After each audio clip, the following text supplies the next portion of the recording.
Hello, we're Team Cooking with Solar, and this is our Capstone project. We designed a solar-powered fan. So, Christian, do you want to talk about the solar panel apparatus here?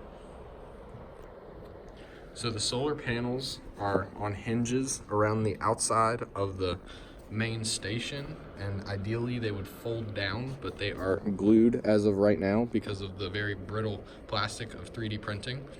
The entire enclosure was 3D printed, as well as the fan, and the fan can come out of the enclosure just like this right here.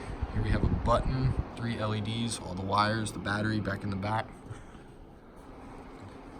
Okay, so these 3 LEDs give us information about the fan.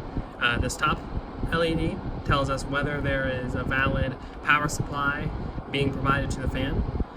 The green LED tells us whether the battery is charging. It is possible for the first LED to be on and the second LED to be off if there is a valid power supply to the fan, but the battery is full. And then the final LED is our low battery LED. Right now, the battery level is right around the threshold level, so we can show the LED being both on and off. So when the fan is on, it drains the battery enough to where the low battery will come on. But if we turn the fan off with the button, the LED will turn off because now it is being charged sufficiently as to where the LED turns off.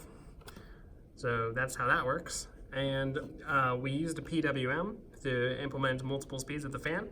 So when I push the button again, and we'll go to the first and slowest speed of the fan.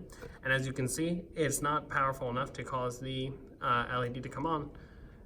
So it's more useful for when you're in a more power constricted situation. Yeah, so that's what we got. Cool.